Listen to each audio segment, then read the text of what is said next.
Oh, Hare Krishna devotees, it's been a long while since we did Bhagavad Gita Shloka Day. Today's Shloka is Shloka number 6 of chapter 1. But since it's been a while, we'll do a quick recap of the first 5 shlokas in the first chapter. So Prabhupada titles this particular chapter as Observing the Armies on the Battlefield of Kurukshetra. And the Bhagavad Gita begins with Dhritarashtra speaking. And he says, O Sanjaya, after my sons and the sons of Pandu assembled in the place of pilgrimage at Kurukshetra, desiring to fight, what did they do? To which Sanjaya begins to respond. Sanjaya says, O king, after looking over the army arranged in military formation by the sons of Pandu, King Duryodhana went to his teacher and spoke the following words. And now we hear Duryodhana speaking. O my teacher, behold the great army of the sons of Pandu, so expertly arranged by your intelligent disciple, the son of Drupada. Here in this army are many heroic bowmen, equal in fighting to Bhima and Arjuna. Great fighters like Yuyudhana, Virata, and Drupada. There are also great heroic powerful fighters like Drishtaketu, Chekitana, Kashiraja, Purujit, Kunti Bhoja, and Shaibhya. That brings us to shloka number 6, which is the shloka for today.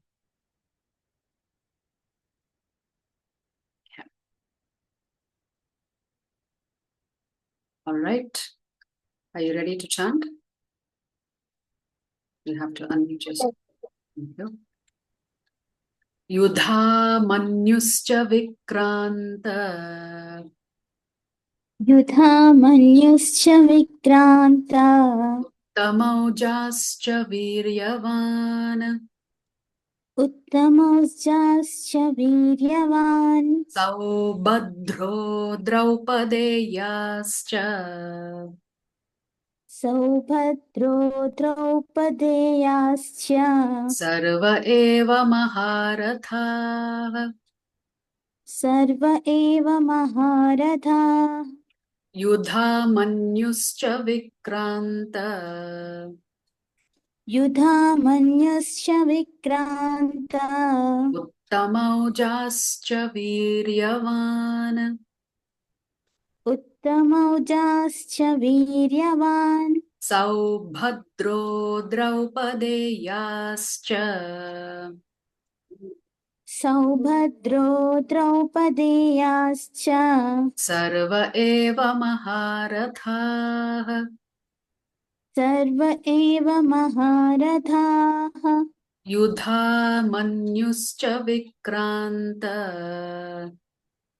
Yudha manyuscha vikranta. Uttamaujascha viryavan. Uttamaujascha viryavan. Saubhadro Draupadeyascha. Saubhadro Draupadeyascha. Sarva eva Maharatha. Sarva eva Maharatha. We'll recite it once more. Yudha manyuscha vikrantaha. Yudha manyuscha vikrantaha. Uttamaujascha viryavan. Uttamaujascha viryavan. Saubhadro Draupadeyascha. Saubhadro Draupadeyascha. Sarva eva Maharatha. Sarva eva Maharatha. Word for word meaning, translation and purport by His Divine Grace, Srila A.C. Bhaktivedanta Swami Prabhupada, Srila Prabhupada Ki Jai. Yudha Manyuhu. Yudha manyuhu. Yudha Manyu. Yudha manyu. Cha. Cha. And. Vikrantaha. Vikrantaha. Mighty. Mighty. Uttamaujaha. Uttamauja. Uttamauja, Uttamauja. Cha, Cha. and And Viryavan, Viryavan. very powerful. Very powerful. Saubhadraha, Saubhadraha. the son of Subhadra. The son of Subhadra. Draupedeyah, Draupadeyah. the sons of Draupadi. The sons of Draupadi. Cha, Cha. and And Sarve, Sarve. all. All. Eva, Eva. certainly. Certainly. Maharatha, Maharadhaha. great chariot fighters. Great chariot fighters. Translation, there are the mighty Yudhamanyu, There are the mighty Yudhamanyu, the very powerful Uttamauja, the very powerful Uttamauja, the son of Subhadra, the son of Subhadra, and the sons of Draupadi. and the sons of Draupadi. All these warriors All these warriors are great chariot fighters. are great chariot fighters. So what has Duryodhana been doing till now? He's been naming all of the great warriors. On whose side? On the Pandavas side. So for this particular shloka, Srila Prabhupada has not written a purport, but let's look at some commentary by other devotees. Who are all these people? These are all the next generation warriors, but all of them, sons of Draupadi, son of Subhadra, are all formidable warriors. Among all of them, Abhimanyu was fearsome. So he has been given special reference here. There is no direct reference to Bhima or Arjuna. Have you noticed in the 3 shlokas that Duryodhana has spoken, he's not once mentioned Bhima or Arjuna. It is not because of negligence, but because of transcendence. It's not that Duryodhana was transcendental to material conceptions, but Bhima and Arjuna were so formidable that they were at best referred to as reference points. There would not be anything that Duryodhana would give when the war took place. But he wanted his warriors to be cautious, and that's why he said that Yudhamanyuscha Vikranta Uttamaujascha Viryavan. One who can fight with and kill 1,000 warriors is called a Maharatha. Both Baladev Vidyabhushan and Vishwanath Chakravarti Thakur, these are 2 great acharyas in our parampara. In their commentaries, quote the verse which describes how the person who can fight with 1,000 warriors is called a Maharatha. 1,000 warriors, not one at a time, 1,000 warriors simultaneously. Such a person is called a Maharatha. The person who can fight with unlimited warriors, more than 1,000, is called Atiratha. The person who can fight up to 1 warrior is called a Rathi. And a person who needs support to fight with another warrior is called Ardharathi. This is the technical definition of the word Maharatha, meaning such a soldier can fight 1,000 other soldiers simultaneously. Due to his anxiety, the Pandava army seemed much larger to Duryodhana than it actually was. Remember, the Pandavas had only 7 Akshauhinis. The Kauravas had 11. That means Duryodhana had a much larger army than the Pandavas. Now 7 and 11 seems like a very small difference.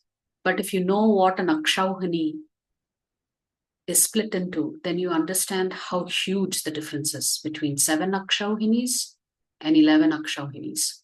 But certainly Duryodhana was feeling very anxious.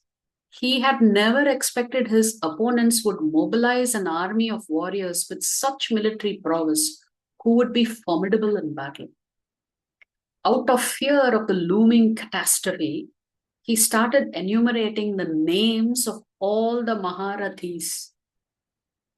That means every person that he has mentioned so far in the 3 shlokas, they are all Maharathis, warriors who were singly equivalent in strength to 10,000 ordinary warriors, gathered on the Pandava side.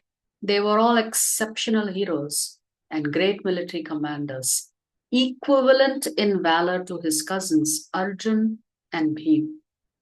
So he was not focusing on Arjun and Bhima, not because he didn't think they were strong enough, but he was telling his team, hey, you should not worry just about Arjun and Bhim. There are so many others who are such great warriors. So he was cautioning his side not to be complacent, to take this war seriously, even though they had a much larger army. So His Grace Chaitanya Charan Prabhu writes a very nice commentary. When getting into new things, we also need to know how to get out. Abhimanyu, the son of Arjuna and Subhadra, is a celebrated warrior. Though just 16, he's just 16 years old, he merits a mention from Duryodhana in his brief list of the foremost warriors in the 2 armies. During the war's 13th day, the Kauravas, under Drona's command, planned to catch Yudhishthira by forming a formidable military formation called Chakravyuha. On the Pandavas' side, Abhimanyu is the only available warrior who knows how to get into the Chakravyuha. But unfortunately, he doesn't know how to get out. Still, at Yudhishthira's bidding, which means at the request of his uncle Yudhishthir, or rather his, you could say, stepfather, he penetrates it and wreaks havoc in the Kaurava ranks. It is said on day 1, Abhimanyu fights Bhishma Dev very valiantly, and he makes significant inroads into the opposing army. But unfortunately, he doesn't know how to get out. Still, at Yudhishthira's bidding, he penetrates it and wreaks havoc in the Kaurava ranks. But the supporting Pandava warriors are unable to follow him inside. So the 2 are mentioned in the shloka, Yudhamanyu and Vikranta. They are also Maharathis. But somehow or the other, they were not able to protect Abhimanyu. Battling alone for hours, he gets exhausted and is slaughtered unfairly by 6 warriors who attack him simultaneously. You know, even in a war between enemies, there are rules that need to be followed. For example, if someone is unarmed, you cannot attack them. If someone is not paying attention, you have to tell them, hey, pay attention, I'm about to attack you. There are so many different rules, but the Kauravas violated all those rules because it was 6 against 1. Abhimanyu had defeated Karna, Dronacharya himself, Duryodhana, Dushasana, when he penetrated the Kaurava army.